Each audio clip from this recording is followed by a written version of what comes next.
The crystal bowl was already inside the donation box when I noticed it. It looked heavy and old-fashioned, with sharp stars cut across its surface, and a layer of dust settled inside. Its owner believed it was ordinary wedding glass that nobody wanted anymore. But when I lifted it toward the window and turned the base slowly, a nearly invisible mark appeared beneath the light. That tiny symbol meant the bowl had been made by one of America's respected cut glass houses. Had it reached the thrift store, it might have been sold for less than $20. Properly identified, pieces from the same maker have sometimes sold for hundreds or even thousands. The difference was not the sparkle. It was a detail hidden underneath. My name is Margaret Ellison. I am 67, and I spent more than 30 years cataloging decorative glass for museums, estate companies, and private collectors in Western Pennsylvania. These days, I examine family collections in a small appraisal room behind my home.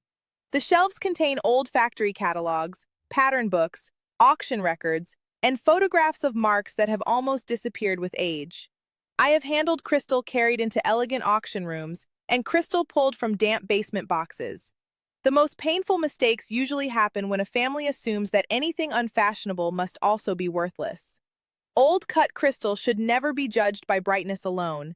Its value depends on who made it, how it was produced, which pattern it carries, whether all its parts remain, and what condition it is in. Some pieces that look spectacular are inexpensive molded glass. Others appear dated or anonymous but contain remarkable handwork. One of the first pieces worth checking is a colored decanter.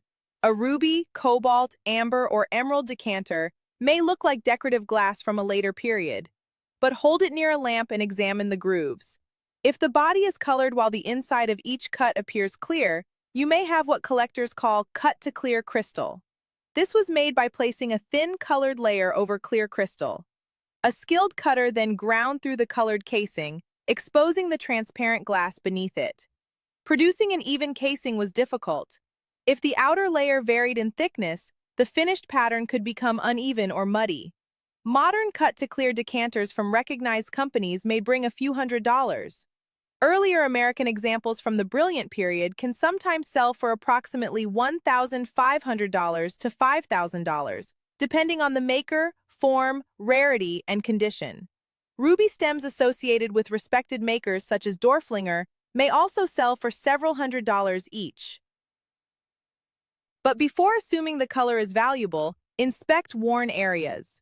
Painted or flashed coatings may scratch, fade, or rub away around the base and rim. Genuine cased color generally looks like part of the glass rather than paint resting on top of it. The next clue is the pattern. Some of the best American cut glass is covered from edge to edge with stars, diamonds, fans, buttons, and cross-hatched lines. Modern buyers may see these pieces as excessively busy. In the late 19th century, however, dense cutting demonstrated wealth and technical ability. A famous example is the Russian pattern, first produced by T.G. Hawks around 1880. By the early 1890s, versions of the design had appeared on prestigious tables, including orders connected with the White House. But that was not the detail that changed everything. Russian was also produced by other important manufacturers, including Dorflinger and Strauss. Recognizing the pattern can point you in the right direction, but it does not establish the maker. Turn the object over and search every smooth area. Look at the center of a bowl, the bottom of a vase, or the underside of a foot. Move the glass beneath an angled light instead of looking straight down. Hawks often used a small trefoil mark shaped somewhat like a three-leaf clover, with the company name inside it. The acid etching may become faint after decades of washing. Breathing gently over the surface can create temporary condensation that makes the mark easier to see. Never scrub aggressively while searching for a signature. Abrasive polish may permanently damage the surface or erase a weak mark. Hawks received major recognition at the 1889 Paris Exposition, and patterns such as Grecian and chrysanthemum became important examples of American cutting. Chrysanthemum was patented in November 1890. Signed Hawks pieces may range from around $100 to several thousand, but the price depends heavily on the exact pattern, size, form, rarity, and condition. I once examined a cut glass bowl that had spent years beneath a flower pot.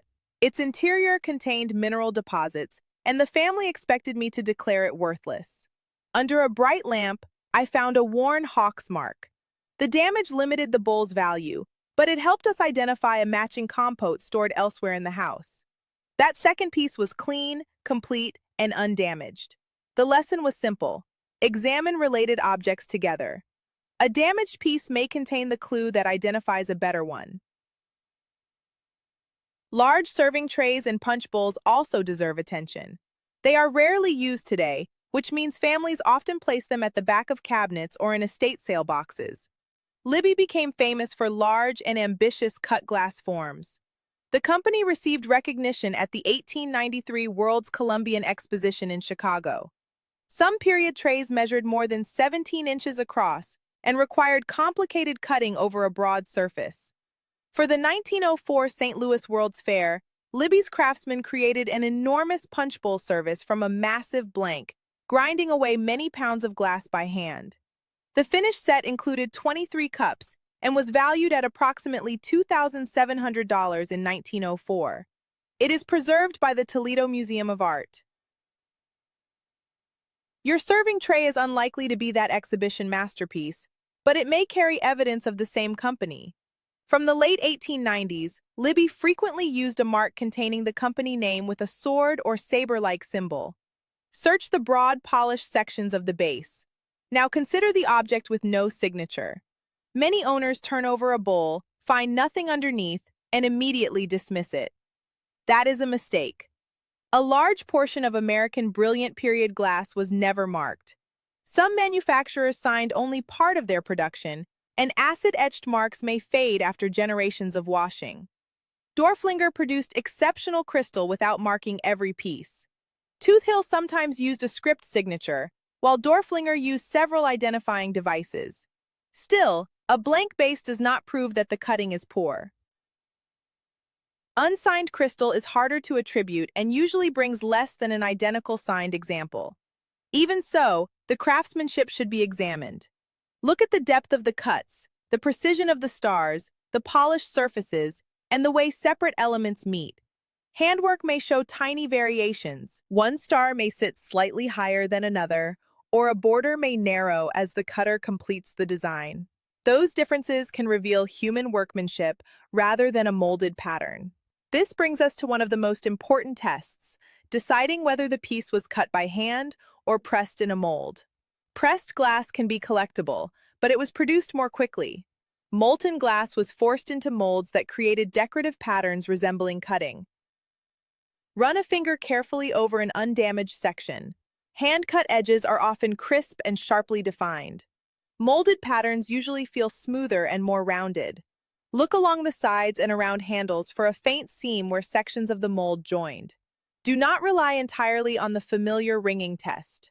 Shape, thickness, cracks, and construction can all affect the sound. A dull ring does not automatically mean ordinary glass, and a clear ring does not establish age or value. Weight offers another clue. Traditional lead crystal is dense and often feels surprisingly heavy. European standards have historically associated lead crystal with at least approximately 24% lead oxide, although terminology varies according to region and period. Lead changes how light travels through glass. Turn a deeply cut piece beneath a focused lamp. Quality crystal may divide the light into small flashes of color, but weight and fire still cannot identify a maker or establish rarity. Modern crystal can also be heavy and brilliant. Before conducting more tests, there is an important warning. Never place unidentified antique crystal in a dishwasher. Heat, harsh detergent, vibration, and rapid temperature changes may damage the surface or worsen existing cloudiness. Wash only when necessary using lukewarm water, mild soap, and a soft cloth. Line the sink with a folded towel and support the object with both hands. Do not clean the inside of a decanter with rice, gravel, or metal chains. These methods can scratch the glass. If a valuable-looking piece has internal stains, consult a conservator before attempting aggressive cleaning. A small ultraviolet blacklight can provide another useful clue. In a dark room, some older lead crystal may glow soft green, yellow, orange, purple, or pink. This reaction comes from materials present in the glass. But fluorescence does not prove age, value, or hand cutting. Some old crystal barely reacts, while some modern glass glows strongly. Use the black light only as supporting evidence alongside the pattern, mark, weight, cutting, and construction. Condition is often more important than any of these tests. Place the object on a padded surface under strong light. Run a fingernail gently around the rim and every projecting point. A small catch may reveal a flea bite or chip that is difficult to see. Hold the object toward a window and search for milky internal haze. Dealers sometimes call severe permanent cloudiness sickness. Some residue can be cleaned, but chemical deterioration inside the glass may never disappear. Check whether decanters retain their correct stoppers and whether covered jars have their original lids. Missing or mismatched components can sharply reduce value. Compare the grinding and wear where a stopper enters the neck. A replacement may have the wrong shape, size, or fit. Even rare signed crystal can lose much of its value through damage. An auction lot estimated at $800 to $1,200 may sell for only $500 or less when bidders notice chips, scratches, haze, repairs, or missing pieces. Now we come to the crystal found in more American homes than almost any other: Waterford. For decades, Waterford was given for weddings, anniversaries, retirements, and holidays. Lismore, introduced in 1952, became one of the company's best-known patterns, recognizable by its diamonds and long wedge-shaped cuts. Because Waterford was expensive at retail, many owners assume it must have increased dramatically in value. The resale market is more complicated. Large quantities have entered the market as older families downsize. Many younger buyers no longer want extensive crystal services. Common used Waterford stems may sell for approximately $10 to $15 each, especially when offered individually or in incomplete groups. However, not every Waterford piece is equal. Large vases, substantial decanters, unusual forms, discontinued patterns, complete sets, and earlier Irish-made examples may command stronger prices.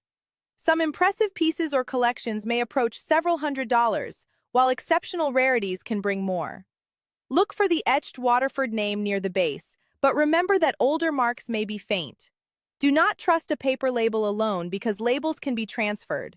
Confirm the pattern, measurements, form, country of manufacture, and condition.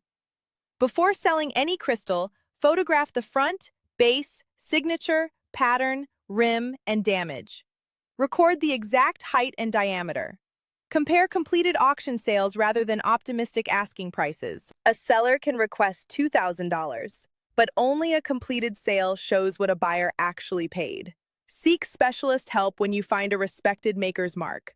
Unusual cut to clear color, a rare pattern, a very large form, historical documentation, or several matching pieces. Do not repair, grind, polish, or separate the collection before an expert has examined it.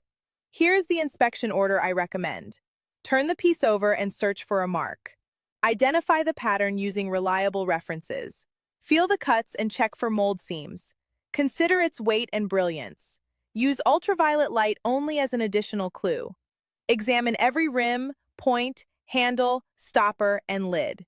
Finally, compare it with genuinely similar sold examples. Do not assume that heavy means rare. Do not assume that unsigned means worthless. Do not assume that a famous name guarantees a high resale price. And never donate an entire cabinet before inspecting each item separately. Most household crystal will not be worth thousands. Some pieces may sell for less than their original price. Others may be worth hundreds, and a smaller number may reach several $1,000s when the maker, pattern, form, rarity, and condition come together. The goal is not to convince yourself that every bowl is a treasure. The goal is to prevent an important piece from being sold as ordinary glass. Choose one object from your cabinet tonight. Turn it over, inspect the cuts, search for a mark, and carefully check the rim.